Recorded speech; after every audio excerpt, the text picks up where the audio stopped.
Hi everyone, সবাই কেমন আছো? আজকে শুভ সকাল সবাইকে। Welcome to our another blog.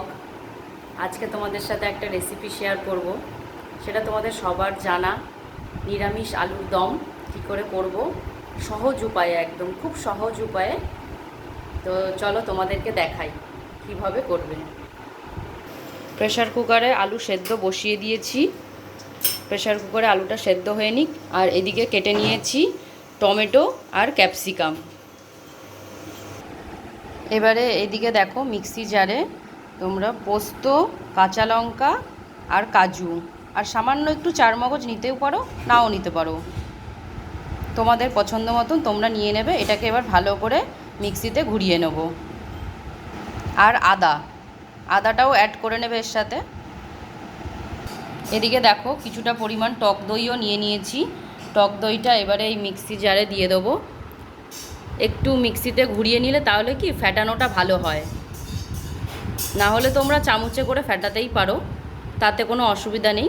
আমি মিক্সিতে একটু ঘুরিয়ে নিচ্ছি, তাহলে পেস্টটা না ভীষণ স্মুথ হবে। এই দেখো, এদিকে এটা রেডি করে নিলাম।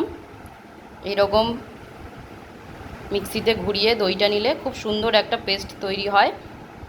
এটা এদিকে রেডি করে রাখলাম। এই দেখো, কড়াই গরম হয়ে গেছে, কড়াইয়ে বাটার দিয়ে দিলাম। বাটারটা গলতে না গলতেই এবারে দিয়ে দেবো ক্যাপসিকামগুলো। এতে আমরা কোনো তেল অ্যাড করছি না, এখন তেল অ্যাড করছি না, পরে সামান্য পরিমাণ একটু তেল অ্যাড করে নেব। ফার্স্টে বাটার দিয়ে এই ক্যাপসিকাম আর টমেটোগুলো ভেজে নেব হালকা করে।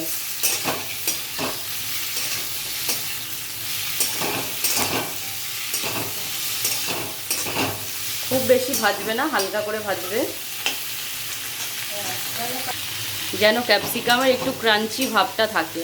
খুব বেশি ভাজলে একটু ন্যাতা ন্যাতা হয়ে যায়, তো ভালো লাগে না। ক্যাপসিকামের একটু ক্রাঞ্চি ক্রাঞ্চি ব্যাপারটা থাকলে পরে ভীষণ ভালো লাগে। এই দেখো, হালকা হালকা ভাজা হয়ে গেছে, বুঝতেই পারছো। এবারে এটা একটা বাটিতে তুলে নেব। সবগুলো ধীরে ধীরে বাটিতে তুলে নেব।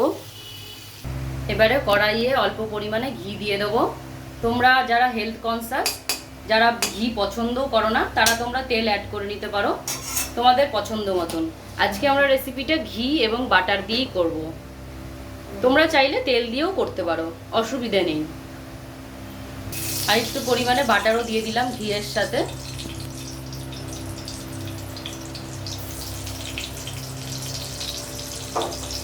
এই দেখো, আলুটা সেদ্ধ করে ছাড়ানো হয়ে গেছে এই সাইডে। এবারে সামান্য পরিমাণে দিয়ে দেবো হিং ফোড়ন। এবারে একে একে দিয়ে দেবো আলুগুলো।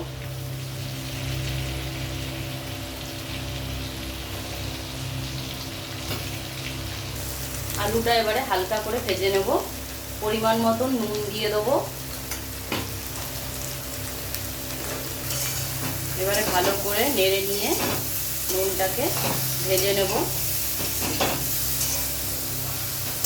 এবারে তৈরি করে রাখা পেস্টটা দিয়ে দেবো এর মধ্যে।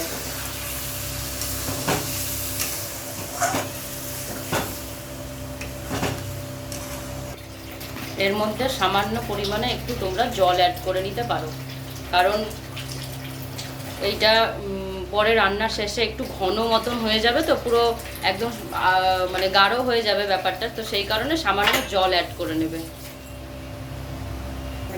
এবারে দেখো, সামান্য পরিমাণে 1 চামচ চিনি অ্যাড করে দেবো। দই আছে তো, টক দই, সামান্য একটু ব্যালেন্স করার জন্য চিনিটা দিলে ভালো। এটা হয়েই এসছে। এবারে গরম মশলা দিয়ে দিলাম সামান্য পরিমাণে। এরপরে দিয়ে দেবো একে একে ওই ভেজে রাখা টমেটো আর ক্যাপসিকামগুলো। টমেটো আর ক্যাপসিকামগুলো সবার লাস্টে দেবে। হয়ে যাওয়ার পর গরম মশলা এবং টমেটো আর ক্যাপসিকামটা দিয়ে দেবে। দেখো, ভালো করে নেড়ে নেব। এবারে আমাদের আলুর দম রেডি। এইভাবে তোমরা চটজলদি করে নিরামিষ আলুর দম বানিয়ে ফেলবে। এবং সবার লাস্টে সবার লাস্টে কসুরি মেথি দেবো। কসুরি মেথিটাও তোমরা চাইলে অ্যাড করতে পারো, নাও অ্যাড করতে পারো, কারণ অনেকের পছন্দ নয় কসুরি মেথি। আমরা কসুরি মেথিটা একটু অ্যাড করে নেব।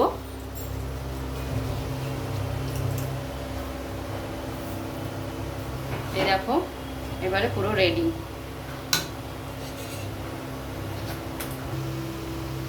এই দেখো বাটিতে নামিয়ে ফেলেছি, এর উপরে বাটার দিয়ে দিয়েছি। আমাদের রেডি নিরামিষ আলুর দম। মাত্র 10 মিনিটেই তোমরা বানিয়ে ফেলো এই রেসিপিটা। আশা করি তোমাদের সবার খুব ভালো লাগবে।